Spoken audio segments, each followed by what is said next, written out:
नमस्कार, एक बार फिर स्वागत है आपका CNDOS में। तो आज की वीडियो में हम गिट स्टैश कमांड के बारे में देखने वाले हैं। तो ओके, तो यहाँ पे हमारी रिपोजिटरी है और एक रिपोजिटरी पे मैं वर्क कर रहा हूँ और उसकी ब्रांच मेन है। लेट्स सपोज इसकी ब्रांच मेन है। ओके, अब आपके मैनेजर की तरफ से रिक्वायरमेंट आई कि मुझे एक फ़ाइल क्रिएट करके उसमें डोकर की कमांड चाहिए और आप मुझे सेंड कर दीजिए।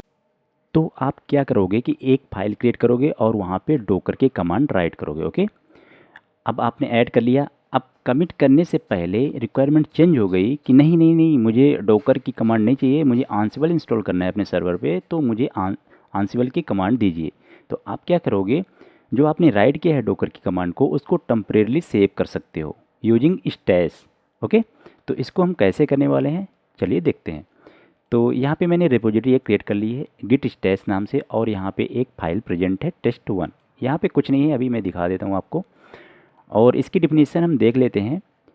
Git stash command allow you to temporarily save your uncommitted changes. जो अनकमिट चेंजेस होगा उसको आप टेम्परेली सेव कर सकते हो और उसको इन फ्यूचर यूज भी कर सकते हो। Okay, without committing them to the repository. It helps in situation where you want to switch branches और work on something else without committing incomplete work. Okay, तो इसको हम प्रैक्टिकल से अच्छे से समझते हैं। तो चलते हैं, हम इसको हम क्लोन कर लेते हैं। तो VS कोड में मैंने इसको क्लोन कर लिया है, तो मैं दिखा देता हूँ। यहाँ पे test1 मेरी फाइल प्रेजेंट है और यहाँ पे कुछ नहीं है।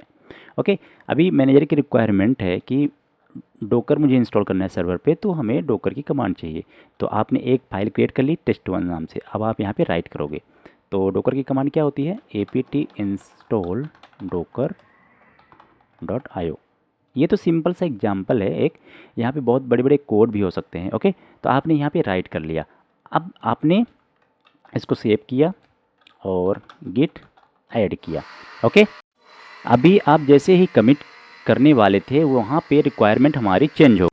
मैनेजर की तरफ से रिक्वायरमेंट आती है, नहीं हमें डोकर की कमांड नहीं चाहिए, हमें आंसिबल इंस्टॉल करना है, हमें आंसिबल की कमांड चाहिए। तो अभी आप यहाँ पे क्या करोगे, या तो यहाँ पे डिलीट करके आंसिबल की कमांड राइट कर दोगे। ओके, तो मान लीजिए यहाँ पे तो एक लाइन का कोड है, मान लो आपने 100 लाइन राइट कर दिया। अब वहाँ पे रिक्वायरमेंट चेंज हो गई। अब उस 100 लाइन का क्या करोगे आप। ओके, तो उस कंडीशन पे आप उसको टेम्परेली सेव कर सकते हो। तो यहाँ पे हमारे कंडीशन में ये डोकर कमांड है, तो हम इसको टेम्परेली सेव करने वाले हैं गिट स्टैश की मदद से। तो हम क्या करेंगे, गिट स्टैश, पहले लिस्ट चेक कर लेंगे। यहाँ पे एक स्टैश है तो इसको हम क्लियर कर लेंगे पहले, क्लियर। और गिट स्टैश लिस्ट से हम लिस्ट चेक कर लेंगे। ओके, कोई स्टैश नहीं है। अभी हम इसको स्टैश करने वाले हैं, तो गिट स्टैश -m एक मैसेज दे देंगे इसको। तो ये हमारी कमांड है डोकर की, डोकर दे देते हैं, एंटर। अब इसको हम चेक कर लेंगे। आधे से तो यहाँ पे हमारी रिपोजिटरी जो है, जो वर्किंग स्पेस है, वो फ्री हो चुका है। ओके, गिट स्टैश लिस्ट, तो आधे से तो यहाँ पे सेव हो चुका है डोकर नाम से स्टैश। ओके, अभी हम इस वर्किंग स्पेस पे हम राइट कर सकते हैं वो वाली कमांड जो रिक्वायरमेंट है हमारे मैनेजर को। तो हम यहाँ पे लिख के उनको सेंड कर देंगे। तो apt install doc apt install ansible। Okay, इसको हम सेव करेंगे और इसको ऐड करेंगे, git add git commit -m ansible command git push origin main। मैंने इसको सेंड कर दिया। अब उनकी रिक्वायरमेंट आती है कि नहीं हमें डोकर भी चाहिए। तो अब आपका वो टेम्परेली सेव वाला यूज हो जाएगा यहाँ पे। तो आपको दोबारा लिखने की ज़रूरत यहाँ पे नहीं पड़ेगी। तो आप कैसे यूज करोगे उसको, गेट स्टैश लिस्ट करके पहले चेक करोगे, ये है हमारा। ओके, अब इसको यूज करने के लिए आपको क्या करना पड़ेगा, git stash pop command. Okay, pop command से आप लास्ट स्टैश को यूज कर सकते हो। और स्पेसिफिक कमांड को यूज करने के लिए आप यहाँ पे इस कमांड का यूज कर सकते हो। यहाँ पे देख सकते हो कमांड लिखी हुई है, गिट स्टैश से लिस्ट कर सकते हो और उस स्टैश का डाटा देखने के लिए गिट स्टैश शो कर सकते हो।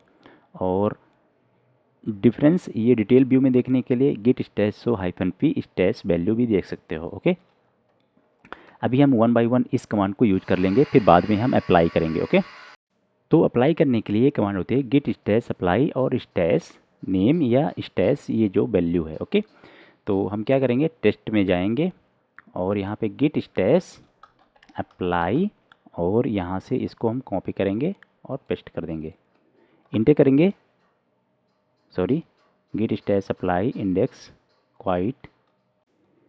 तो यहाँ पे कुछ प्रॉब्लम आ रही है, तो आप गिट स्टेज अप्लाई और स्टेज नेम देके आप अप्लाई कर सकते हो, या तो आप गिट स्टेज पॉप करके अप्लाई कर सकते हो लास्ट स्टेसेस को। तो हमारे पास एक ही स्टेज है तो हम पॉप का यूज कर लेते हैं अभी, फिर उस कमांड को हम बाद में देख लेंगे। ओके, तो गिट स्टेज पॉप इंटर करेंगे तो आप यहाँ पे देख सकते हो, इसको हम कट करते हैं, यहाँ पे डोकर कमांड भी आ चुकी है। ओके, अभी ये कॉन्फ्लिक्ट हो रही है तो इसको हमें रिजोल्व करना पड़ेगा।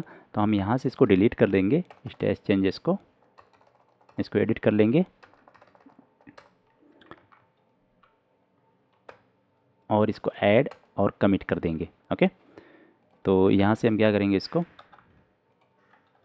गिट ऐड और गिट कमिट -m और डोकर एंड आंसिबल कमांड। ओके, यहाँ पे कुछ भी कमिट दे सकते हो मैसेज, और इसको पुश कर देंगे गिट पुश ओरिजिन मेन। तो ये हमारा पुश हो चुका है। तो इस तरह आप गिट स्टेज की मदद से आप जो अनकमिटेड फाइल्स हैं और कोड हैं उसको आप टेम्परेली सेव कर सकते हो। अब आप यहाँ पे सोच रहे होंगे कि ये तो छोटी छोटी कमांड है, ठीक है, इसको हम डिलीट करके स्टेज करने की क्या ज़रूरत है, हम इसको डिलीट करके यहीं पे हम डोकर की कमांड लिख देंगे। पर नहीं, अगर मान लो आपने 100 लाइन का कोड लिखा, अब वहाँ पे रिक्वायरमेंट चेंज हो गई और आप इसी वर्क स्पेस पे उसको लिखना चाहते हो, राइट करना चाहते हो इसी फाइल पे, तो आप क्या करोगे, उस कंडीशन पे आप उसको टेम्परेरी सेव कर सकते हो जो आपने पिछले लिखा है। ओके, तो इस तरह आप स्टेज कमांड का यूज कर सकते हो। अभी इसकी बहुत सारी कमांड है तो आप यहाँ से राइट कर सकते हो, पढ़ सकते हो। तो गिट स्टेज से आप स्टेज कर सकते हो और लिस्ट से लिस्ट देख सकते हो स्टेज की। तो इसको वन बाय वन हम चेक कर लेते हैं। तो इसको हम यहाँ से क्लियर करते हैं। गिट स्टेज से हम स्टेज कर सकते हैं और लिस्ट से लिस्ट चेक कर सकते हैं। ओके, उसके बाद स्टेज सो स्टेज डाटा। तो हम क्या करेंगे, गिट स्टेज सो। ओके, तो यहाँ पे देख सकते हो test1 पे एक डाटा ऐड हुआ है। अब डिटेल व्यू में देखने के लिए -p का यूज करेंगे और इसको हम पेस्ट करेंगे, इसको क्लियर करेंगे पहले और इसको हम पेस्ट करेंगे। Git stage show -p। तो डिटेल में आप देख सकते हो यहाँ पे मैंने जो स्टेज किया था टेम्परेली उसको यहाँ पे अटैच किया है। तो apt install docker.io। तो आप ये भी देख सकते हो कि हमने उस स्टेज में क्या कोड लिखा था, तो यहाँ पे ये शो हो रहा है। ओके, उसके बाद full difference detail view specific stage का भी देख सकते हो। यहाँ पे पूरे स्टेज का दिखा देगा सो -p से, और यहाँ पे स्पेसिफिक स्टेज का भी दे सकते हो। उसके बाद अप्लाई कर सकते हो गिट स्टेज अप्लाई, और यहाँ पे to apply specific stage, git stage apply stage -n, जो भी स्टेज नेम होगा, वैल्यू होगी, उसको आप यहाँ पे दे सकते हो। उसके बाद ड्रॉप करने के लिए स्टेज को git stage drop stage -n, तो इसका भी यूज कर सकते हो। और गिट स्टेज लिस्ट, और हम क्या करेंगे, गिट स्टेज ड्रॉप इंडेक्स, ये क्या हो रहा है, इंटर करेंगे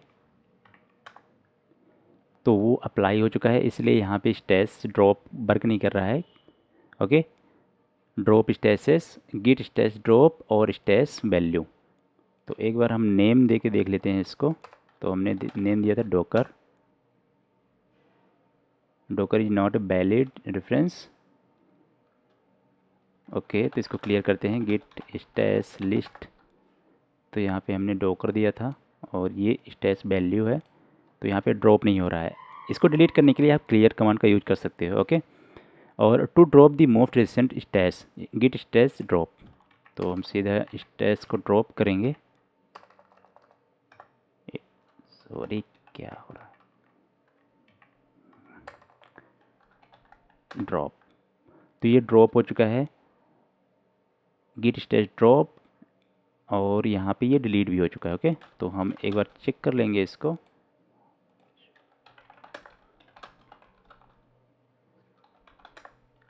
गेट स्टैश लिस्ट। ओके, उसके बाद क्रिएट नेम स्टैश, आप नेम वाइज भी स्टैश क्रिएट कर सकते हो, जो कि मैंने बता ही दिया है। और स्टैश पुश -u, जो अनट्रैक्ड फाइल्स होती हैं उसको -u से ट्रैक करके स्टैश कर सकते हो।